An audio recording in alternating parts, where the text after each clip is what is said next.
Hey folks, what a view behind me. I'm at Blackbull Markets headquarters here in Auckland, New Zealand. Speaking of views, you can get TradingView paid plans for free at Blackbull Markets, saving you up to $600 a year. Get either the Essential Plus or Premium plans absolutely free. All you need to do is trade from one lot a month at Blackbull Markets. And you can also get a 100% deposit bonus for your first deposit up to $1,000. All you need to do is click the Trading Nut link in the description below. Hey, start trading Forex indices and commodities with up to 800k of Blue Guardian's capital risk-free. Just pay a small one-time fee to take the challenge, hit a profit target and get funded. Then keep up to 90% of your profits and enjoy fast weekly payouts. Now for futures traders, Blue Guardian Futures offers up to 450k in funding with 100% profit on your first 15k. With low targets, no activation fees and unlimited resets, it's one of the best deals in the industry. Visit blueguardian.com or blueguardianfutures.com to start trading today and grab their limited time discount code.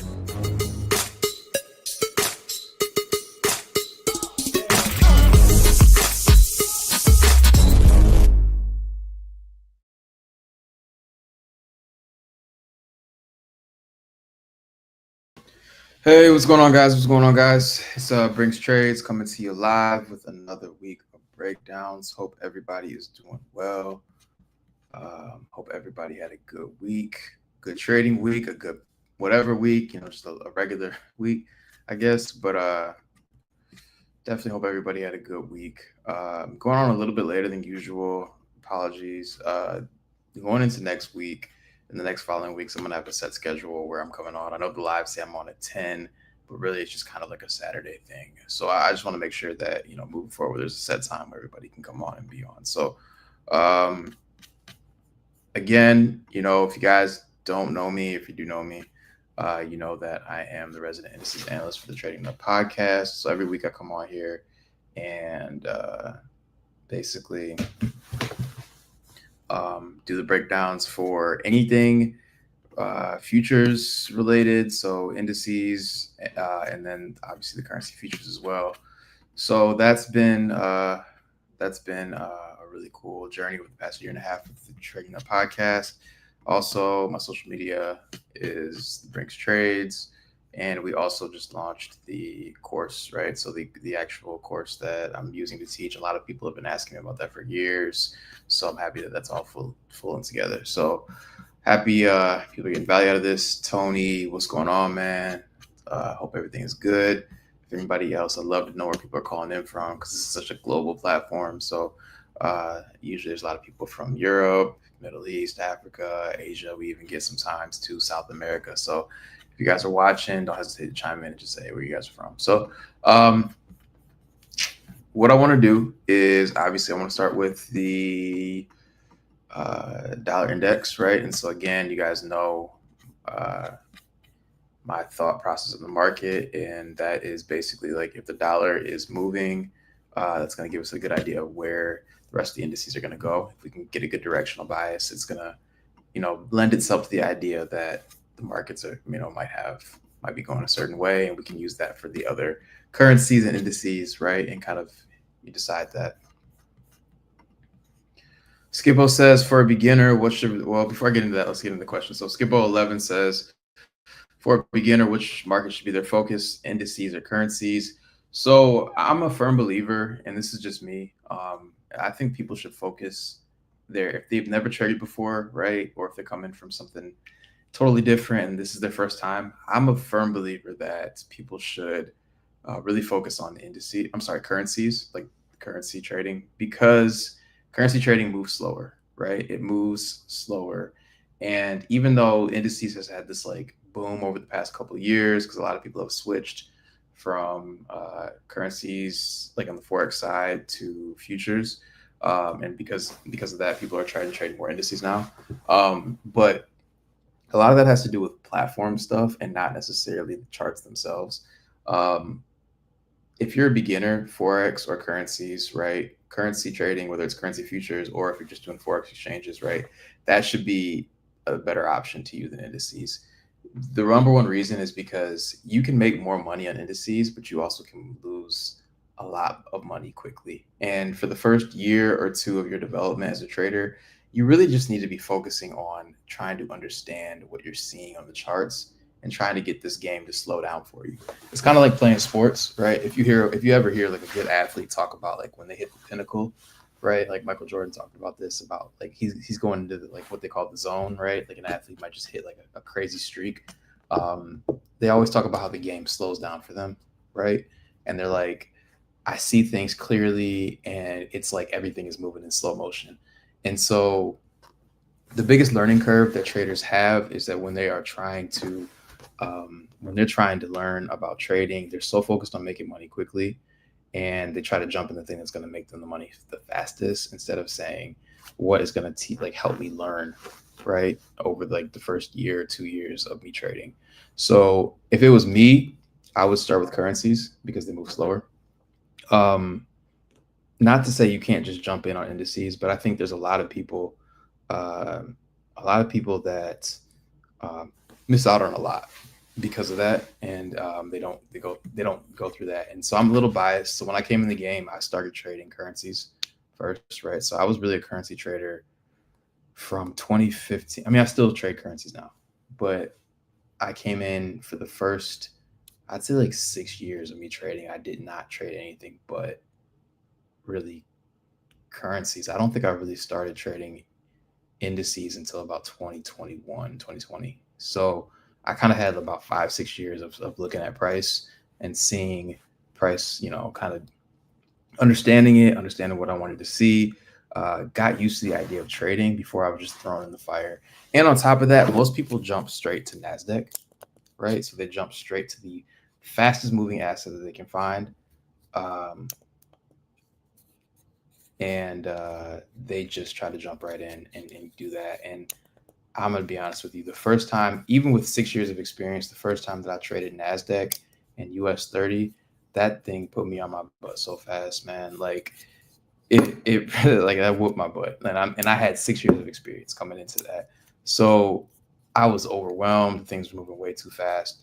And I'm used to seeing price action. So I think if you're first learning, the thing you want to do is master the skill set, because once you master the skill set, it's a lot easier. Plus, a lot of people trade institutional concepts, or you might hear them called smart money concepts or ICT, right? A lot of people trade those concepts, and those concepts, a lot of people don't know this because everybody just started trading during the pandemic, but a lot of those concepts were formed and formatted for currencies, right? They were actually made for Forex or made for currency trading, and they were later applied to other markets, and including indices. And so they actually work the best on currencies. So again, you're trading off. And for me, if I was trading, I would want to know, I would be okay with trading something slower that I have full mastery over than something faster that I could make more money on and not have full mastery, including mastery over my emotions, right? Like understanding what stuff is doing and having full control, right? Because you need to come in with a game plan. And the minute you get emotionally off your center as a trader, all of the technical stuff goes out the window. And I think a lot of people have that feeling of coming in with a game plan, getting punched in the mouth, and then they just start reacting to stuff, right? Like, so they're coming in and they're like, I think my bias is high for the day, or it's going to go bullish for the day. Then all of a sudden, the price starts going bearish, throws them off their center. They start emotionally reacting because things are moving too fast. And then all of a sudden, they are no longer have an account because they blew it just trying to react. So definitely start with currencies. That's my thing. And then if you want to graduate to indices, do that. I know a lot of people that started with currencies or Forex or currency future trading, right? And they just stayed right there. And that's all they do. I saw a guy make $1 million in like a few months just trading currencies, right? I've had big days. All my big days this year are honestly with just currency trading. So it really doesn't matter what you trade, but if you're a beginner, I would stick with something slow like currencies and then move on. And even within currencies, there's ones that move slower, move faster. For a beginner, what's the best currencies? So I would say if you're first learning how to trade currencies, the things that you want to focus on are the currency pairs. If you're trading on a Forex platform, it would be Euro USD, right? We'll talk about that. That's actually one of the charts that I'll break down. Or if you're trading on the futures platform, so I trade on the futures market, that same chart would be known as 6E1, which is basically, you might hear it referred to as Euro futures, right? So it's the same thing. But Euro futures, or you can call it Euro USD if you're trading on the Forex, pound futures, Australian futures, like the major pairs, and there's about 6 of them. Those are the ones that you want to focus on. They don't move too fast, right? But they allow you to get a better chance of price action. You're not going to make the most money right off the bat with that, right? But again, it's going to get your skill set right. You can stay with that, and you can end up, sizing up over time, right? Or you could, just eventually graduate to Nasdaq. But again, I think mastery over the charts is the most important thing, because and I've said this a bunch of times, like for this year, I mean, we're a week into the year, a little over a week, and I'm already up, I don't know, like 15 grand for the year, right? Already. And I can make that same money on pretty much anything, right? So I can make that money in Nasdaq and indices. I can make that money on Forex. If I went back to Forex platforms and started doing that, I can make that money in the currency futures, right? Like the skill set is the skill set, but again, you have to learn the skill set first. And so doing things slow is going to be the most important thing. So I can only trade New York session. I trade ICT, still in my first year of trading. Got a couple payouts, EU and GU. I make the most money from, and indices always take my money back, but I love NAS. So I guess my thing is this. So this is actually, I love this question. I love this question because a lot of people do this, right? And so as a trader, you need to figure out what your edge is, right? So like I said, I can only trade New York session and I trade ICT. So even if it's your first year of trading, that's awesome that you are at a point where you're getting payouts already. Because I know a lot of people struggled. Like for me, I don't think I had I had winning trades, right? And I had a winning, like I would win stuff, but I wasn't like, I didn't have a green year until a couple of years in. Like I would always find myself down at the end of the year, right? And that was a lot of psychology stuff. So it's awesome that you're already getting payouts.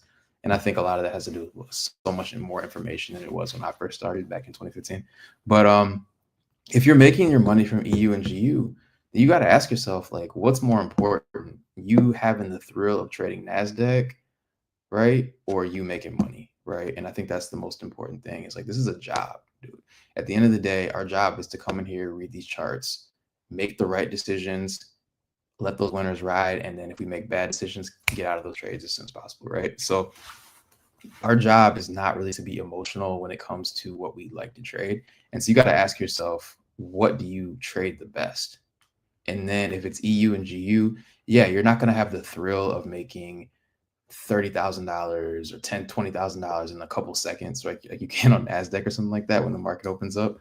But you can scale to the point where whatever you want to make on Nasdaq, you can make in EU and GU, right? And so the biggest thing is you got to look at your trading, write everything down, get a journal, and say, what and where am I making money? Where am I losing money? If you're losing money consistently on NAS, but you make your money on EU and GU, you don't need to be trading NAS, and it's okay. Like at the end of the day, the job is to get paid from these charts. It has nothing to do with where we make our money, right? So I would ask myself, why am I losing on NAS? And if you can't figure it out, or if you don't know why, then get rid of it. But I would probably guess that it has something to do with you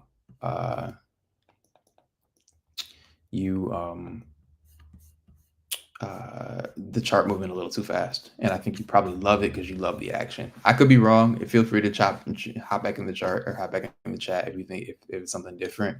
But I would argue probably EUs and GU are the ones that you probably understand the best, or you feel the most comfortable trading.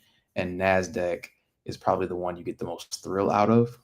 And when you win, but you probably get caught up in the volatility and the volume and start acting emotionally when it happens, when the trades start to go against you.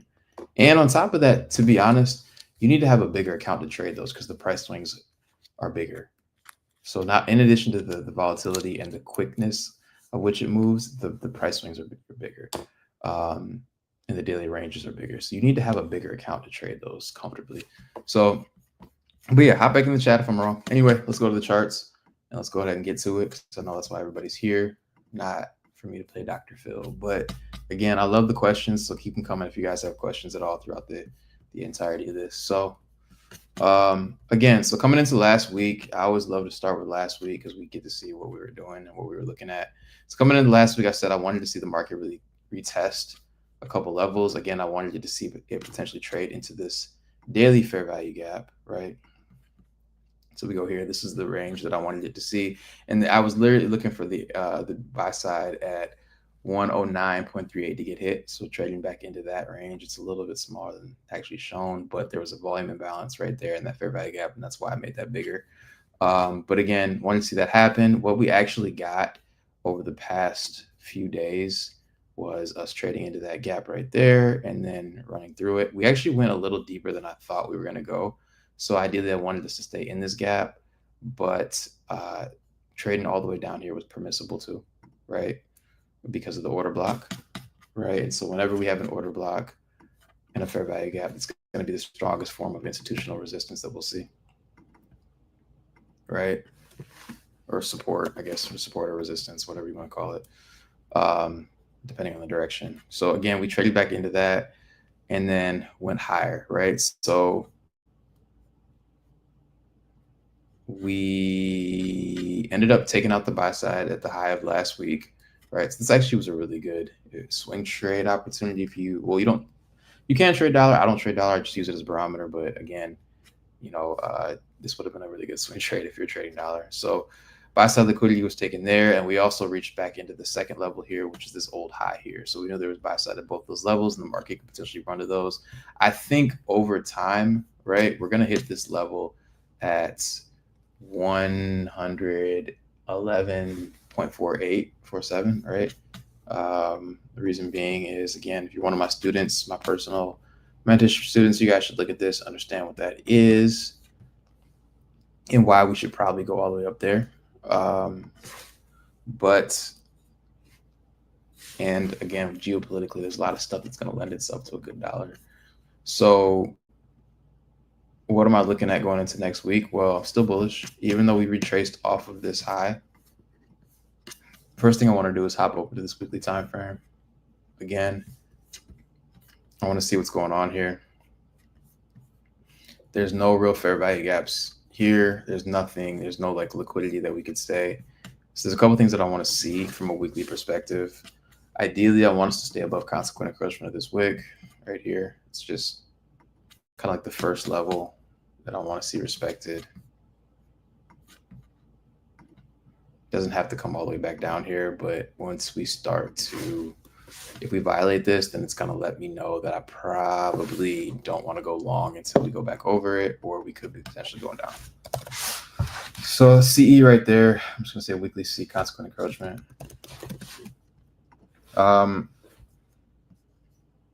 And then the other level here, which I highly doubt on this time frame will get all the way back down, is this weekly consequent encroachment here. Like, I doubt we'll come back down here, but I'm just marking it to be sure. Oops. Like, if we come all the way back down here, we probably have a problem.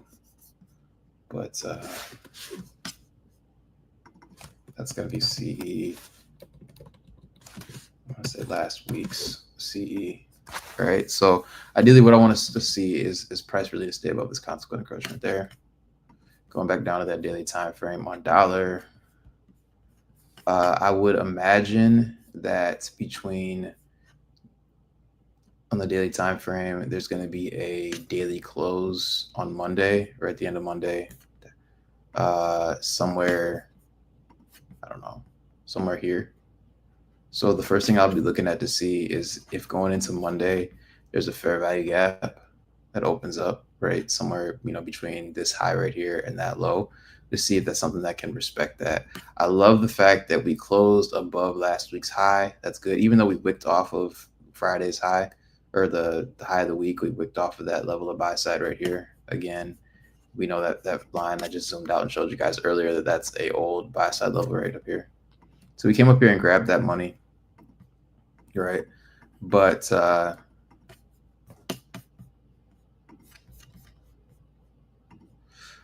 we stayed above this old high here, so that's a good sign that we could potentially keep going up. On this daily time frame, again, what I'll be looking for is that future fair value gap. So I'm just going to make a note right here that says waiting for Monday's close for future fair value gap to see if we get something in this range that keeps us going higher. And then the second level, obviously, I'll be looking at is the high of last week, which lines up with that old previous high there. So I'm assuming there's somebody in this world that looked at this and said, I want to short based off of this, right? It's resistance. So there's probably going to be a lot of money sitting up there that the market's going to want to go get. And then I'll be looking at consequent encroachment of this wick here, because I really want to ask myself, are we going to go up there? Right? Or do we have a hard time getting through this level? Right? So if we have a hard time getting through that level, like hard time breaking through consequent encroachment, then that signals that this might actually be a reversal, right? Like we could go back up here. Sorry. We could come here and then go down. Right? If we have a hard time breaking through that, we might not even make it back up there. So that's why I measure consequent encroachment. One is a level of kind of like buy side, but it's all algorithmic because these markets are all algorithmically programmed. And so it has something to do with 50% ranges. I'm not going to go into full detail right now, but my students get all that. So daily time frame or 4-hour time frame, there's a couple of things here. Just real quickly. Yeah. So again, I like this. I like how we are being contained inside of this fair value gap here. So ideally, maybe we run these lows. Maybe we even come back down here, this fair value gap for the week to start.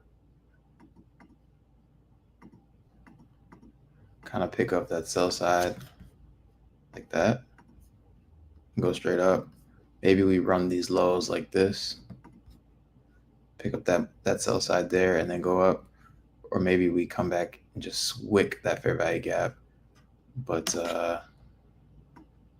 anytime I see relative equal lows under a fair value gap, it kind of gets me like excited that the market could come back down there and we're building up liquidity. So I'm just going to leave it right here, but I'll be looking at these 3 levels here too, like there at 109.45 and then this level right there. And then I'll probably look. Obviously, the target would be this high this week, but I don't know if we'll get there. If we do, that's awesome. But I'll be looking at this preliminary high right there. So again, there's a few levels there, but I think we could see something like that if we're going to stay bullish this week. So that's Euro. Let me hop back over to the comments.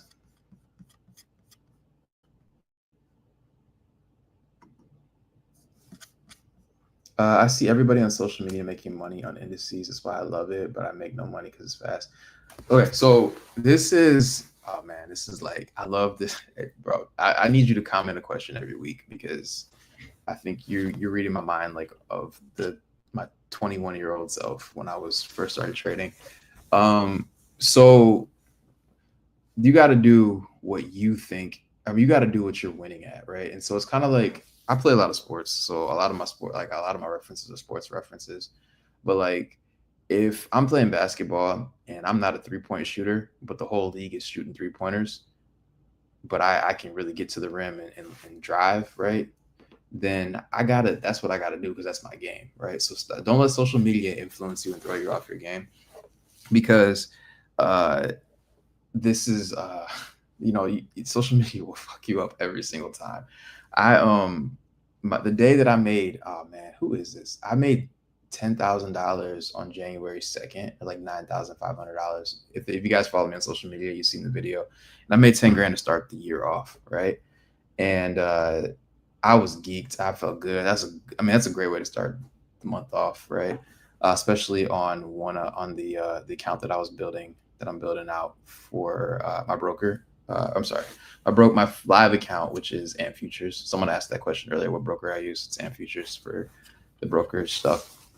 But I made $10,000 on January 2nd, and then on, I think later that day or the next day, I watched a social media trader make $30,000, $20,000, something like that. And and for the old Blake would have looked at that situation and been like, damn, I didn't do anything because someone made more than me. And at some point, you got to realize that social media is a lie. One, not everybody's making as much money as they say they're making. Two, people just do the trend stuff. But you can tell like a good trader will stick with what works for them, right? And so don't follow trends. Try stuff for sure. You could try futures, you could try, Forex, you could try all these markets for sure, right? See if there's an edge there for you, but don't worry about what the internet is doing. Figure out what you do well. And for me, to be honest, like I said before, I think currency is the easiest thing for anybody to trade. So stick with that, but also stick with what works for you. If you can trade the Nasdaq better than anybody, or you trade that better than currencies, stick with the Nasdaq, or stick with ES, or stick with YM. But if you're struggling, if you figured out what you actually can do well, stick with that and then maximize that edge, right? Don't worry about what everybody else is doing on those charts. And don't worry about that, because I guarantee you, I don't know what your biggest day is, but I know that you can make whatever dollar amount that you're making, that you see people making on Nasdaq. They have the $5, $10, $20, $30,000 days. You can do the same stuff trading currencies, right? So if that's your edge, then figure out that edge. But the biggest thing is, are you comfortable when you're trading it? Do you have a good analysis of what's going on? And when things don't go your way, right? Like, are you still, when you get punched in the mouth, right? Like Mike Tyson said, everybody got a plan to get punched in the mouth. When you get punched in the mouth, right, with a bad trade or a losing trade, or stuff starts to go against you, do you still feel comfortable enough to make a good decision? And if that's the case, if you can't say yes to all three of those things, you don't need to be trading that asset. Tony said NFP made the market move last week. Yeah, NFP was crazy. I'll talk about that, but NFP actually hit the target that I wanted to see. There actually wasn't an entry for me that day. I really thought about hopping back in the market on NFP. So I think last week, I think I took a trade on Euro futures or pound futures. I can't remember which one it was, but it netted me out about 4,500. I put it in the chat, the Tickups chat, or the profit playbook, the old Tickups chat, Telegram. But I made that, and I was like, I'm done for the week. I don't need to be back on here. And I think going back to Skippo's question about EU and making the most money there, but letting NAS take back your money. Another thing you got to ask yourself is, once I made my money for the day or the week, whether it's $100, $200, $50, $300, $10,000, $5,000, whatever, right? Like, you made that money. That's real money. I don't know if you work a job. I would assume that you might work a job, because I don't know how many full-time traders we have here. We might have a couple, but you got to ask yourself, if you made $200 trading in 10 minutes on Euro, how long would it take you to make that at your job? Or how long would it take you to make, that same money? And so once you start to realize that, you're like, why do I want to go back in and hop back in the markets on Nasdaq? Like, or whatever. It could be Nasdaq. It could be another trade on Euro, right? Like, you gotta, the minute you start realizing that this is real money, and you can make, you can walk away with real money, and this really can change your life, you start looking at it differently. And so when I made 4,500 on Monday or Tuesday on not Nasdaq, Euro or pound, I think it was Euro futures or pound futures, one of those two. once I hit that, I was like, why would I want to go back in the market, right? Like, how long would it take me to make $4,500 at a job? Um,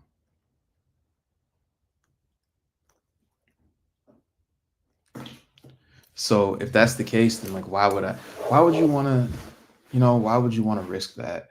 Uh, because the thing about this industry, more so than any other industry, is, this stuff, like, this industry is kind of like driving on the highway when you're going like 80 miles an hour for like 2 hours, and then you get off the highway and you're like, it feels like when you're going 30 or 40 miles an hour, it doesn't feel fast anymore. It's because you've been going so fast so long. It's the same thing with this. Like, you can make money so quickly in this industry, like, or in a trade, right? That you start to get like antsy or you start to think that like you can easily just go in and make more. And it's like, at the end of the day, this is a business. So once you make your money, call it a day, call it a week, call it whatever, go do something else with your time. It's not a video game. Stuck with AutoCAD and passed my evaluation. Got fired a week before this, so this is my passion, my job. Awesome. So yeah, I would say like the biggest thing, Tony, is if you got a chart, and eventually you can kind of do what I do, right? Where I kind of bounce around between 3 or 4 kind of major assets, and I'm looking at all three or four of these things before I take a trade. Um, and but yes, I would say stick with one or two things, because the thing that nobody's going to tell you in trading, and I hate that people don't talk about this more often, is that yeah, you can trade every day, but not every day is going to give you the best setup, right? And so, to be honest, I would say, like, even if I'm trading euro futures or pound futures or any of these charts, I'm really only looking for, I think each of these assets will probably give you maybe two good setups a week, like two to three. On a great week, you might see 3 days of good setups, right, on a chart. On an average week, you're gonna get like 1 to 2, right? And so like Euro futures might only give me 1 or 2 good looks that for a good trade that I want to see that week. And so I just got to be patient until then. But I'm also not going to overtrade once I hit that. Being patient, like, there you go. Being patient is 85% of the game, right? It's being patient is the majority of what this is. So I'm a firefighter and I make 500 on a funded 10K account. I was waiting on the payout trading Euro G at the time, and now my account is in drawdown trading NAS and SPX. Yeah, so I guess my question to you is, you're waiting on the payout. So does that mean you still get the payout even though you're in drawdown now, or did the payout kind of get canceled because you're in drawdown?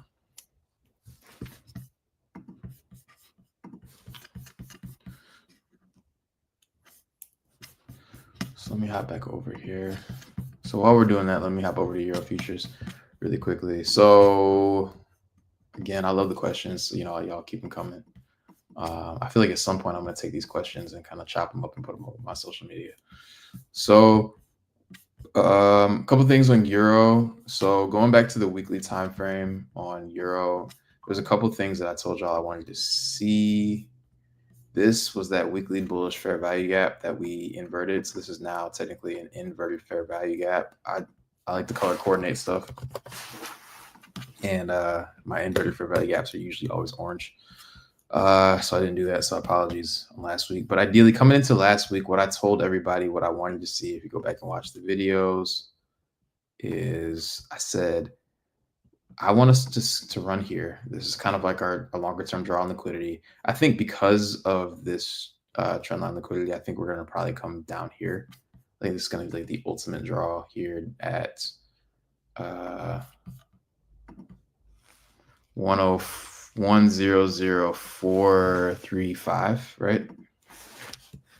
So I'm just going to say draw on liquidity, sell side, right? I think it's going to be the ultimate draw, but I kind of have to treat each one of these weekly lows like its own kind of draw on liquidity, right? So there's going to be money at each of these, right?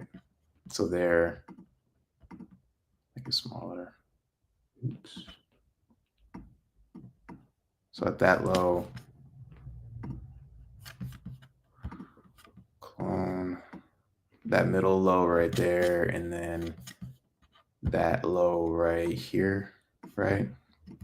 So all three of those things, all three of those lows, I want to see kind of the market run for. But this is the closest one. So I kind of have to treat these like three separate ones. So once we get here, this is a target, that's a target, that's a target. So I'm looking at for us to really hit this low here, right? And this is going to be the first draw. But because we inverted this fair value gap, I told everybody that I would not be surprised if we came back up here and did something like that, right? I wanted like retesting that gap that we just broke out of. You can kind of think of inverted fair value gaps almost like broken resistance turned into support, or broken support turned into resistance, like kind of like a break and retest. So it's gonna want to come back up there and kind of mitigate any orders that are left there. So ideally, that's kind of what I wanted to see. And I also made the note of consequent encroachment again of this wick right there. And so we haven't yet really broken, at that time, we hadn't really broken this low yet. So ideally, if we're going to get down all the way down, I'm just going to make a note there, right there. And if we hadn't really gotten past that consequent encroachment, right, which would be right there of this wick, right, of this wick right here, then we can't really look at this yet. We got to really get through this. And so if you're ever looking at consequent encroachment of a wick or even a fair value gap, and it's having a hard time getting through that level, then it's letting you know the market could reverse.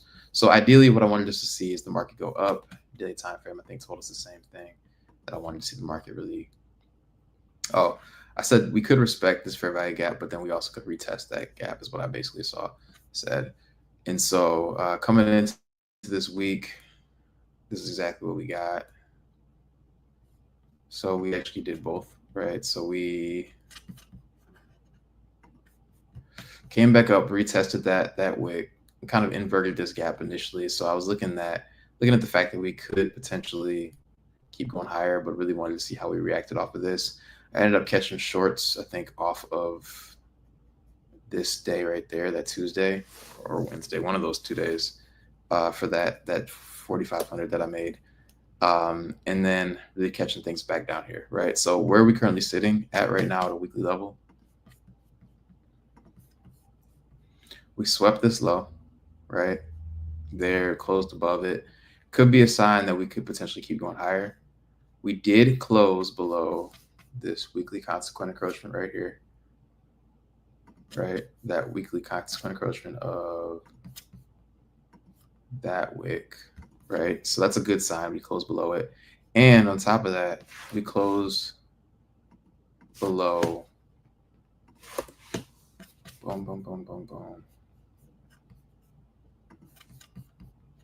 I believe the consequent encroachment of last week, right? So this wick right here. So even though we swept this low right there, there's a lot of things telling me that I think we're still going to keep going down. And there's really no reason to be bullish based on what's going on here. So we're still looking for shorts. So coming into this week, there's a couple levels that I'm going to be looking at. The first thing that I think the market could potentially pull back to kind of give us the high of the week is going to be this right here, this old volume imbalance right there on the weekly. So I'm going to make that black. And so let's hop down to the daily and see if there's anything that we see that could potentially lend us to that. There is this old fair value gap up here. There's a very, very small, if you look here, a very, very small volume imbalance right there too. And then going to the 4-hour.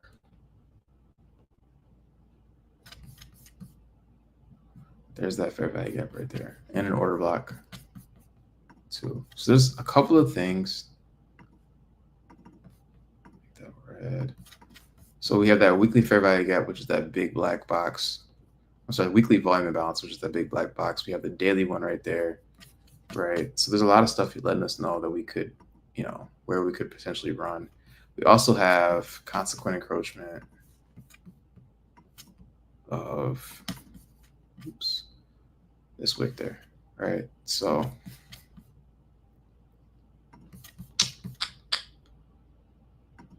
right, so there's a lot of things.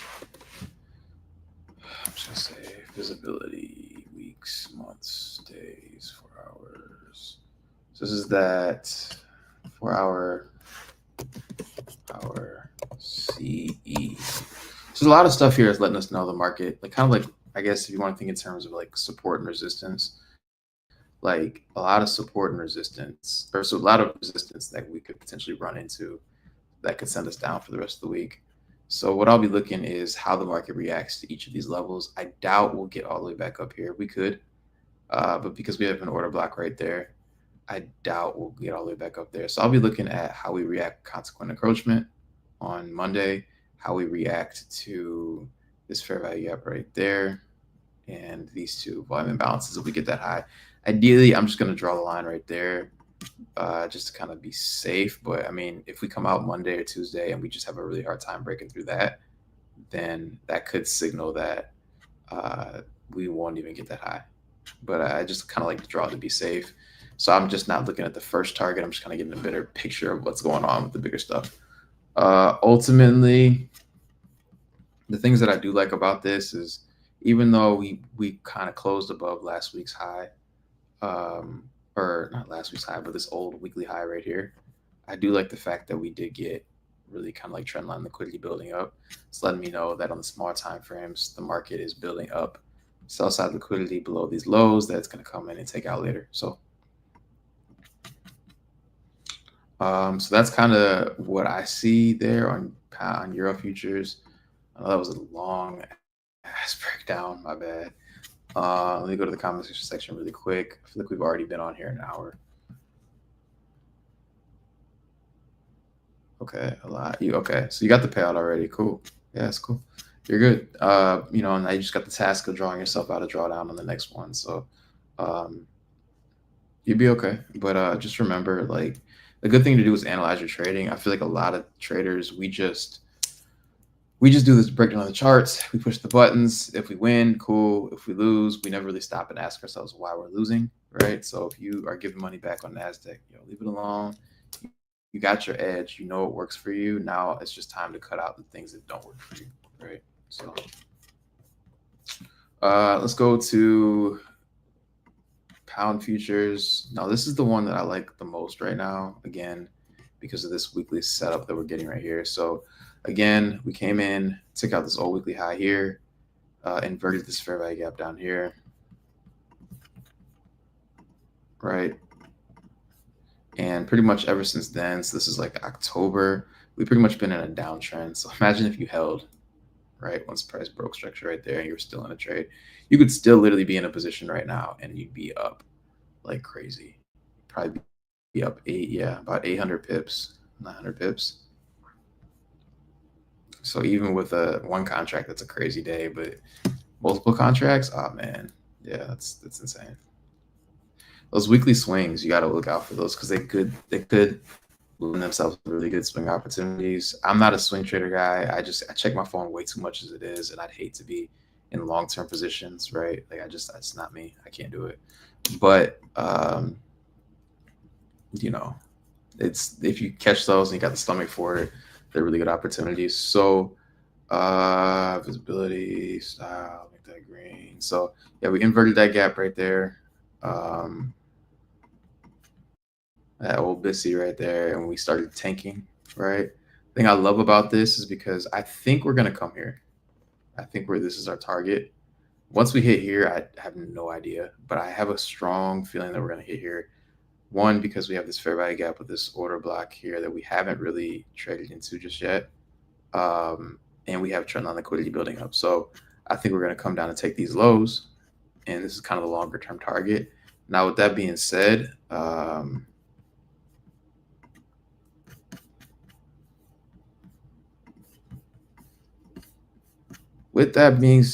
our job is to really ask where we could potentially go, both from a target this week and where we could potentially pull back to. So overall target is going to be this next low here on the weekly.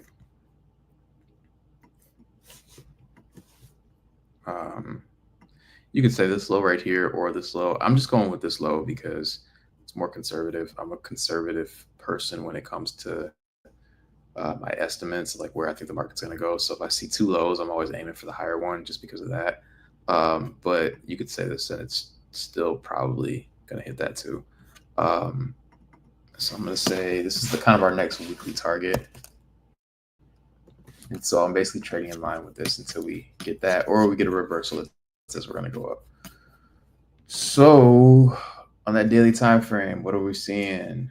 We are looking for some type of imbalance here, or some type of thing that the market could trade back into. We have a few things. We have this order block that's all the way up here.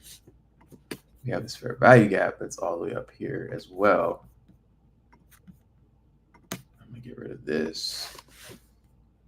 Bam. And this is red. Visibility style, red bow. Okay, so trading back into that. And then make this real big.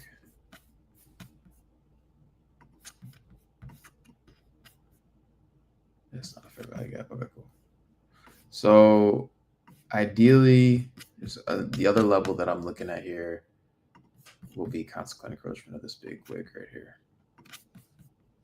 So if we're really bullish, if we're going to continue to be bearish on the daily, and ideally, I don't want price to even come above this, right? So best case scenario, we get something like this in the daily, right? We trade, beginning of the week, we trade back into that CE level or this old low here, right? This is a previous weekly low, this long line right here, right? So one of those two levels in that zone, we break down and then we'll go here. So if we fail to respect CE, then this is kind of the next level that I'm looking at for us to really run to. So if we go to the 4 hour, all I want to do is see if there's anything here that kind of lends itself to the idea that we can continue to keep going down. And this is something that I see here. Again, this is very similar to Euro. Boom. Right there. So we have that order block right there, which also lines up with that weekly CE. So that's a good sign. Also this fair value gap here. So I wouldn't be surprised if we run back up there. Also, we have trendline liquidity. You might hear some people call it low resistance liquidity run, LR, or trendline liquidity. I'm just going to label it both.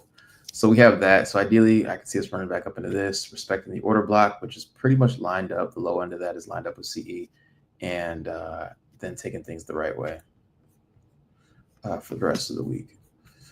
So let me have over the comments.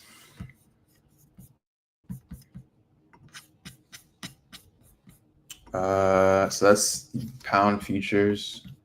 Then I want to hop over to the fun stuff. Let's go to Nasdaq.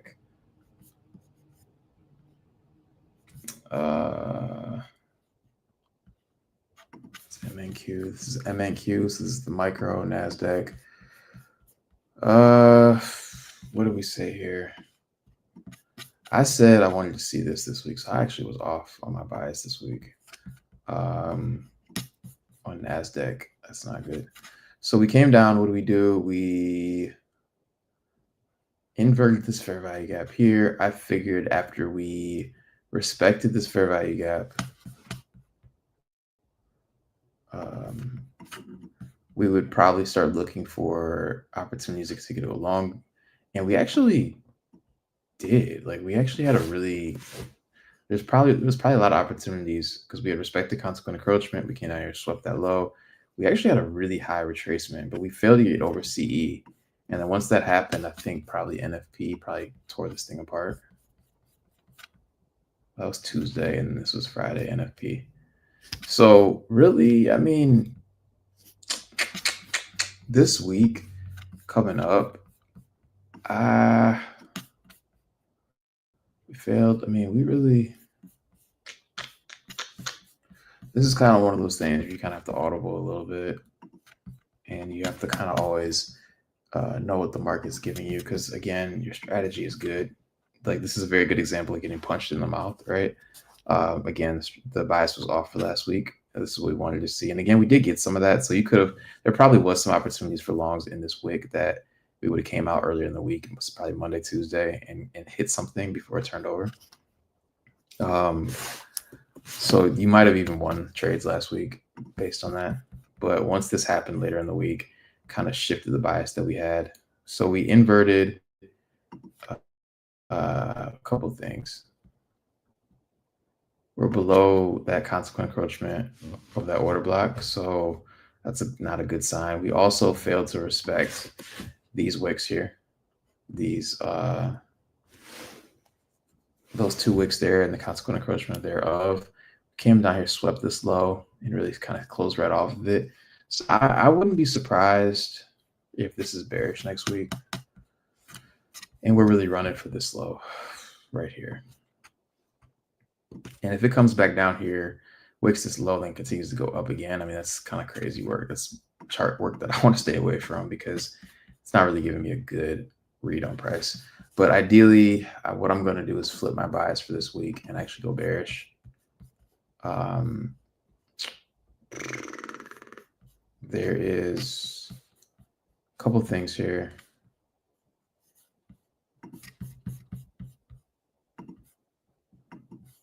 Low resistance liquidity, right? Or trend line liquidity. But then we also have this here. This which is the same thing really, which could lend itself back to a bullish idea. So I'm going to say as of right now, this is going to be the draw on liquidity for the week. I think the market's going to want to come down here. And this level is it's 20,700. Yeah, 20,706. But this is messy. This is very choppy, and I don't like that. So I think we're going to probably see something like this.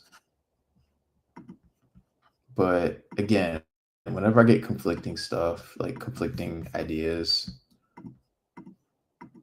then I don't want to trade that. Like I want to have a clear understanding of what I'm doing.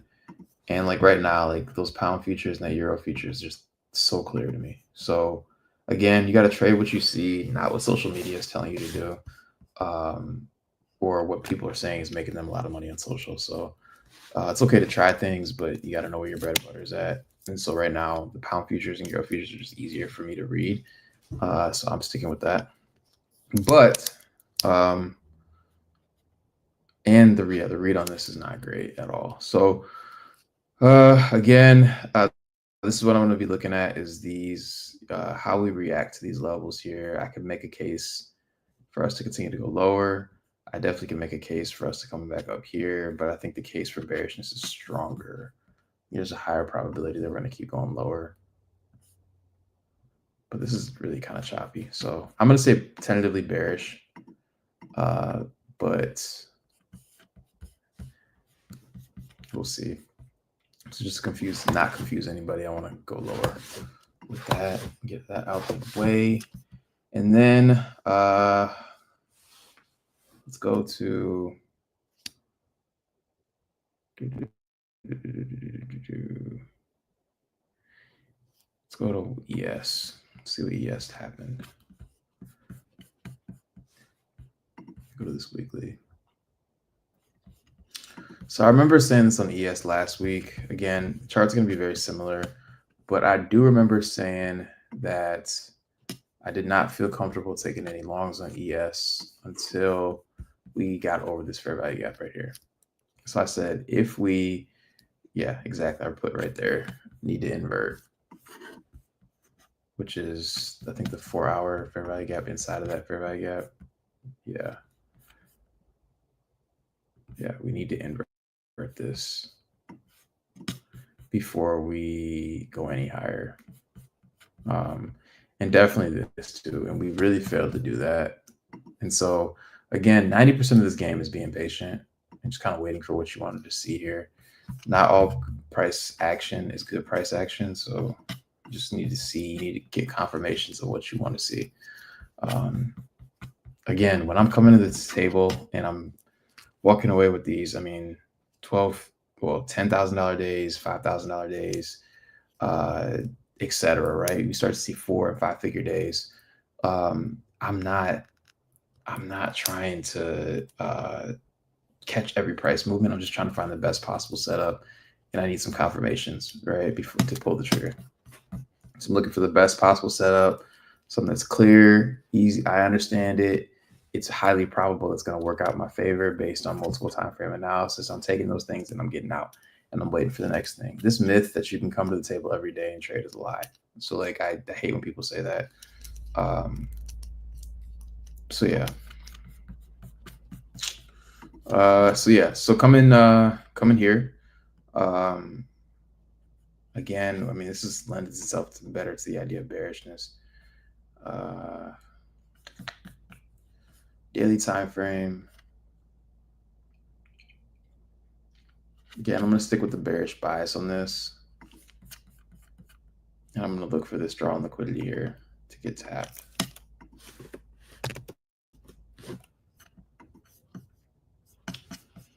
So if that's going to happen, then I want the market to start off higher throughout the week. I'm really just looking for reasons as to why we could continue to, like what we could pull back on higher. Power fair value gap there. There's not a lot here. Maybe we might even open up the week by going straight down. There's not a lot here at all.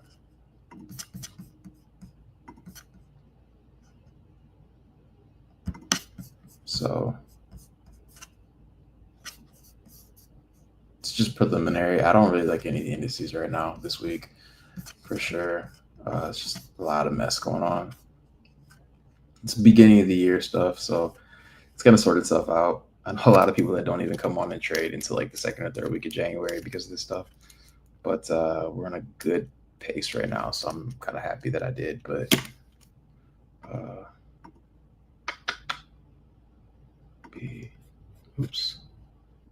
MES. So I'm gonna be bearish. I'm gonna hold this bearish bias on MES, on ES, and then let's go over to YM. So this was kind of the same idea, I believe, right? I said daily fair value gap, wanted to see inverted, which is that fair value gap right there with the volume imbalance. I guess technically, yeah, that volume imbalance right there. So I wanted to see this inverted. We traded back to it. We mitigated it pretty much to the high end and then continued to fall down. Again, I didn't really feel comfortable taking any buys, or wouldn't have felt comfortable. I don't trade YM, but wouldn't have felt comfortable trying to look for buys until we had gotten over this high, and that kind of fell apart there. So what am I looking at this week? Again, same idea here. The draw on liquidity here is a little bit different. It's not an old low. It's an old fair value gap. So I want to see if we dig into this. We could see an extended run. If our target, this is really going to be truly our target or our draw on liquidity for the week. And I'm looking at these two things there and seeing how we reverse off of that. Yeah, so I think we pretty much inverted that order block and that fair value gap. So maybe we get a retest back into this, right? That old low for something like this.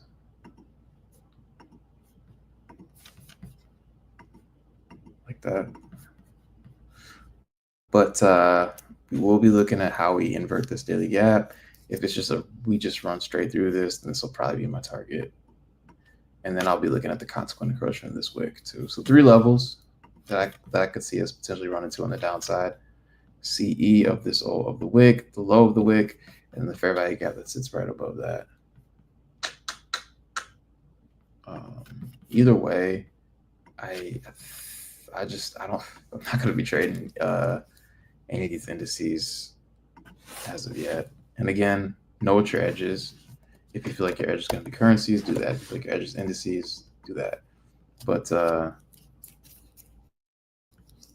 yeah, if you're struggling trying to trade Nasdaq, it's okay. Just know these charts, once you understand how to read price, then you can trade anything. It's just, what do you feel the most comfortable doing? So again, when I step to the terminal when I take on my trading days, I'm just sitting there waiting for stuff to play out.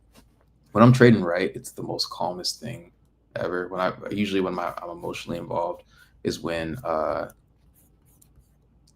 emotions start kicking in, is usually when I know that I'm probably doing something wrong, whether I'm over leveraging or looking too much at price.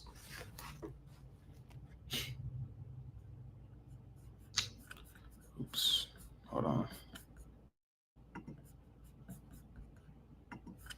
So I think that's all I got for you guys. If you guys have any questions at all, I'll stay on for a couple of minutes. I know I've answered a lot of questions throughout this, so I think you guys should be good. It's 3:30, so it's been about an hour. It's cool. But I'll stay on for a couple minutes if you guys have questions. And then also too, if you find value from this and you're like, hell, Blake, like you really understand what you're doing when it comes to these charts, the stuff that you're looking at, it makes a lot of sense. I want to learn more how to do this. I want you guys to check out a few things. Again, follow me on any social media page. So any social media where you see Brinks Trades, that's going to be where you can follow me at. Social, TikTok, Instagram, YouTube. Don't know how much longer we'll have TikTok around, but I'm there as of now. And then also the one thing that I just launched last week, and I will start actually advertising it more through a lot of advertisements and like social media advertisements over the next few weeks, is I just launched a online course, right? And it's called the Profit Playbook. And so if you go, I'll drop a link here, but if you go to this link right here, you will see, I'm dropping it in the chat. This is my free community. I'm sorry, this is my mentorship community and how I'm moving things forward. It's a really cool platform. I actually partner with Whoop to get access to this thing. And so basically they host all of my content in the form of like an educational library. So you guys have an actual video course of everything that I teach here, how it's applied to currency trading. I'm actually going to upload my 2023 mentorship that focuses on indices too. So everybody that took that will have access to that as well. And even if you didn't take that, it'll be on the site there. It'll just be in a different section. So that's going to be a this weekend thing. So you can pretty much learn how to trade, whether it's currencies, indices, futures, forex, whatever. You can take any of the stuff to any of those markets. And so the cool thing is that they allow me to do a free trial with everybody. So anybody that joins will have access to not only the course, but the Discord that I will be more vocal on, and pretty vocal on going forward. Gonna have obviously the content there, but we'll have weekly webinars where we're just going over things, which will be recorded and uploaded. We'll also have a basically education room is what I'm calling it. And so basically that's where you're going to be able to trade live with me, right? And you're going to be able to basically watch me trade live, and not really for signals. I'm not really trying to do this for signals, but it's really just to tie in all of the educational pieces. My goal is that I want to make everybody that I teach an independent trader that feels confident to make trades on their own and do their own thing. Because I don't know how much longer I'm going to be teaching, right? This could be a year thing. It could be a 10-year thing. It could be a year thing, but I don't want to be teaching forever. And when I step away from this, I want to make sure that everybody knows how to read these markets on their own and kind of come up with their own trade ideas and really have the tools they need to be successful in whatever you deem as success on your own, whether that's being a funded trader, whether that's trying to do your own thing. But I want to make sure that I'm creating traders that actually get this, right? So the goal is not for you to piggyback signals off of me so you guys can grow your account, but it's really seeing how the strategy comes together, seeing the thought process and everything, and being able to take these things and make it your own. So that's exactly what I'm providing to y'all. And so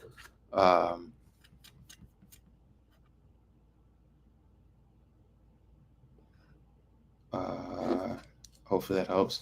Let's see. So I'm first in here.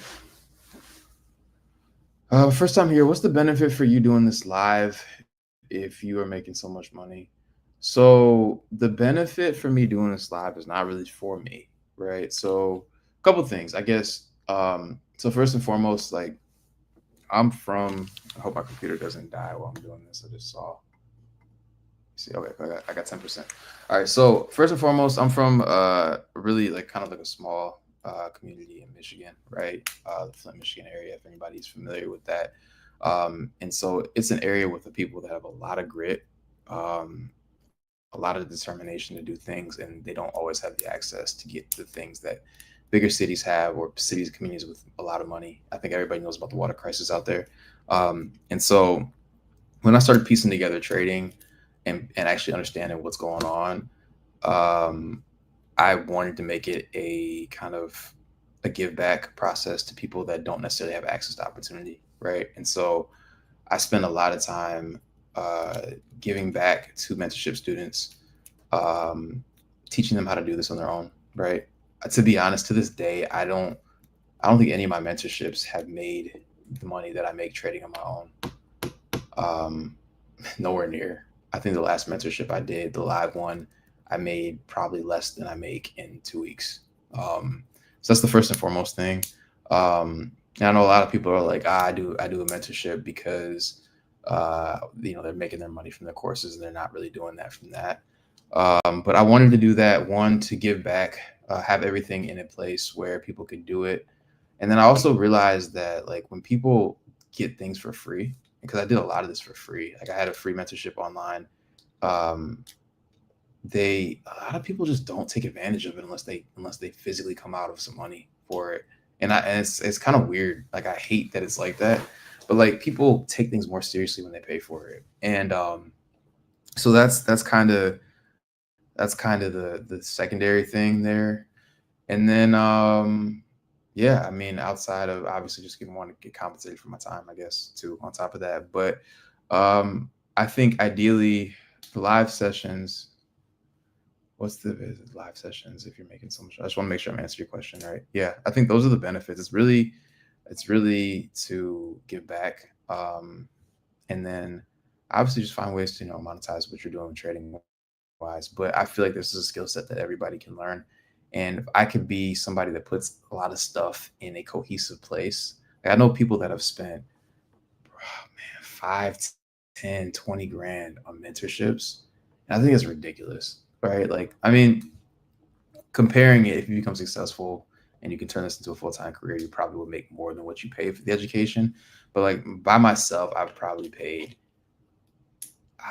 dude, I probably paid at least 5 or 10 grand on my own just for mentorships and things like that. And a lot of that stuff was unnecessary. Like I learned some stuff, but a lot of that stuff was fluff. A lot of it was stuff people learning stuff that they found on the internet for free. Like, and so they just had to try to resell things. Um, but I wanted to give back, I think is the biggest and foremost thing. And then obviously, find ways to monetize the skill set that I built. So I think that's just, total transparency. But so hopefully that kind of answers your question. But yeah, so if you guys are interested in that at all, you guys can check it out. Again, it's a free trial that I do. So you guys can come into the community, see if it's for you. If it's not, then cool. That's totally understandable as well. But you don't come out anything, right? So check this out there and you get access to everything there.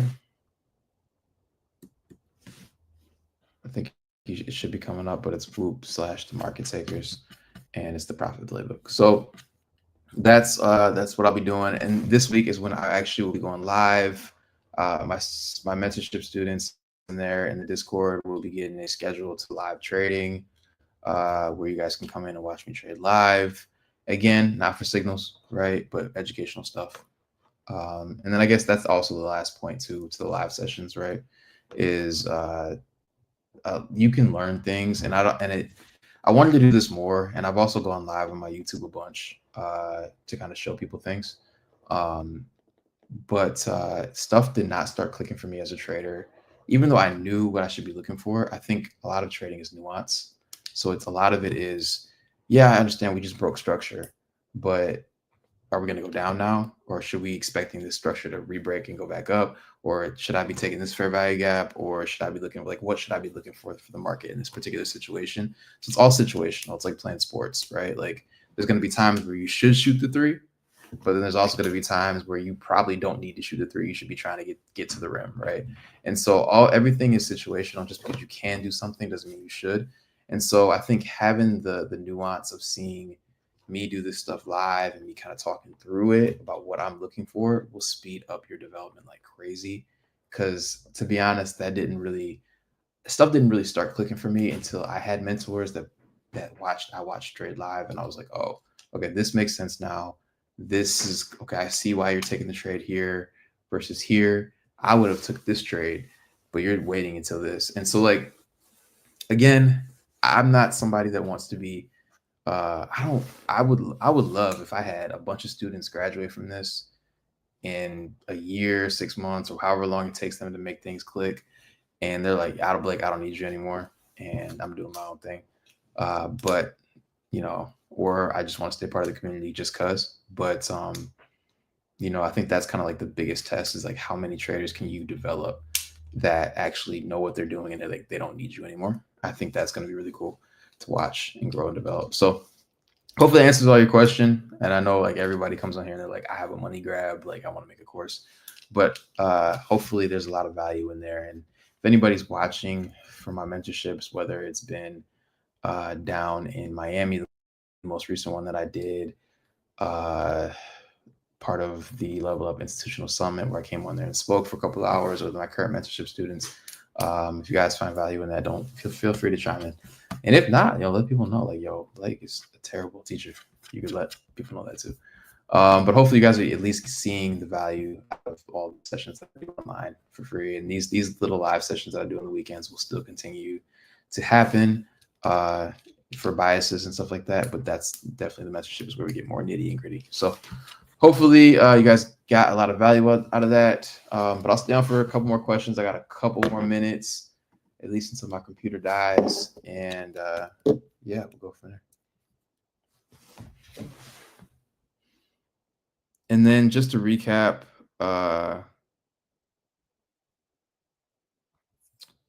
bearish, bullish dollar, bearish euro and GBP. And it looks like we should be seeing potentially bearish indices. But out of everything, I'm feeling more confident on my analysis on the euro futures and pound futures. I think those things are just clearer.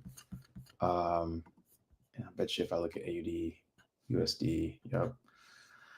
Or again, same thing as futures, euro futures. This is a chart that I haven't even looked at in the last week.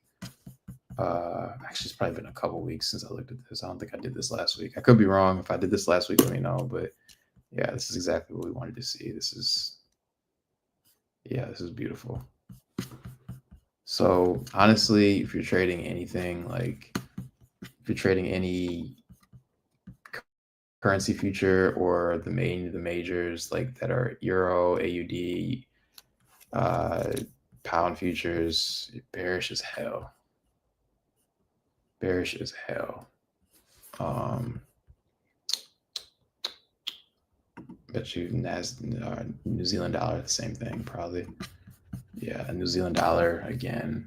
If you're trading New Zealand futures, same thing. Yeah.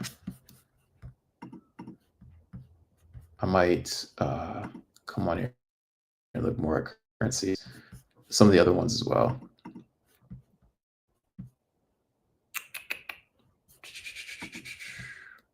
But yeah, more than anything, man, I love this game. Like I've been doing this for such a long time, and trading has become such a crazy part of my life that like, man, I want to get as many people involved in this as possible. So anyway, so that's New Zealand and Australian dollar too. Again, if you guys are trading the futures for those, it's bearish. It's pretty much the same thing. But yeah, and again, staying on for any questions for next couple minutes. Feel free to hop in with any, and yeah, we'll call it a day. Hope everybody has a good weekend. Go outside, touch grass, please get away from the computers for a little while, because this is fun stuff. But it's also like, I mean, there's so much more to life than sitting in front of a computer, right? And the more and more I realize, the longer I trade, the more and more I realize that this is a job. Like, just like everything else, it's a passion, but it's also a job. So like, it's okay. Don't burn yourselves out. If you're new, if this is new and it's like your first year, 2 years, even 3, 4 years of trading, know it's a journey and just get a little better each day. Find out what you're bad at, find out what your weaknesses are, try to improve those things or come up with things to improve those. Someone said US30. So US30 again is the same thing as YM. Do I have US30 on here? So if you're looking at YM,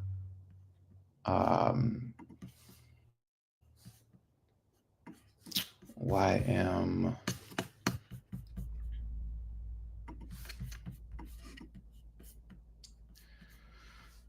Yeah, YM, and again, if I pull up US30, it's going to be the same chart, right? So again, US30 and YM are just the Dow Jones.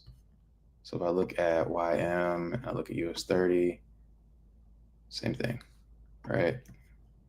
So again, what we said on US30 or YM or just Dow Jones in general is, I think the market's going to run for this low here. This is kind of our target. There's a lot of chop going on all of these. I don't like it, but also you kind of have to ask yourself what's going on here is,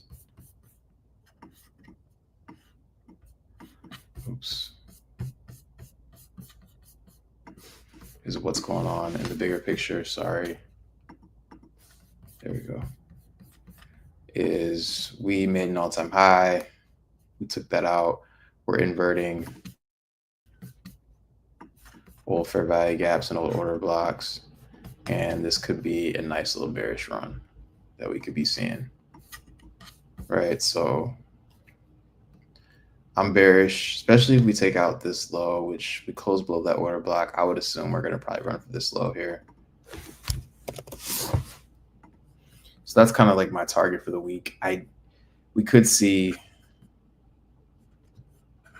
yeah, we could see us run even down to, yeah, I'm conservatively, I'm going to call this the target for this week. I can see where we come down here to 40,000, like 40,018. So, but ideally, this is what I'm saying, because we came in here, we pretty much broke structure here. We took out these highs. We inverted this old fair value gap, this BISI. We retested it, and we're pretty much heading down now. So, like, ideally, us respecting this low. And if we violate this, then I'm really looking here at this trendline liquidity. Right, I'm looking at that, us to come back and tap back into that.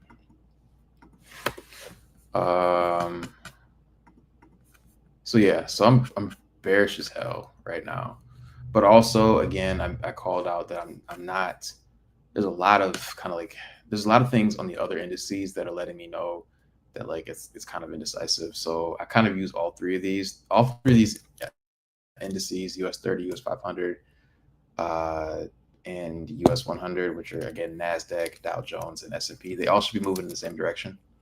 And so I kind of use all of those intermarket relationships to kind of build an idea of what the market's going to do, which is why I analyze all of these. And I'd only really, I mean, before I was really only trading Nasdaq, but that's why I would analyze all three. And even when I do analyzing for other currencies, currency pairs or currency futures, then I'm really only trading one or two of those, because I want to see how all the markets are moving, right? Because they all should be moving in a certain way, like with each other or against each other, right? Depending on what they are. And so it's not really enough to just look at your chart. You kind of want to know, looking at other relationships, right, will help you understand what you should be doing. And looking at their relationship with dollar too, right? That's why I start every analysis with dollar. So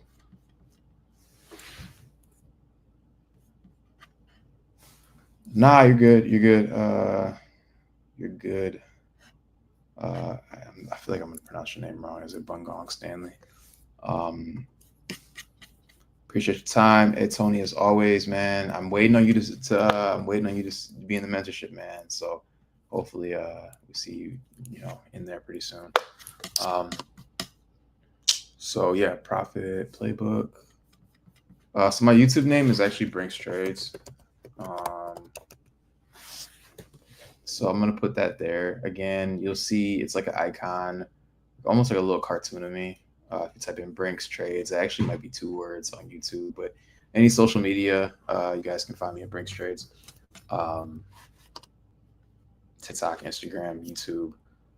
And yeah, so lock in with me on any platform. I create a lot of content, both kind of highlighting myself as a trader and some things that I do on a weekly basis, but then also more content, general content about trading in general. So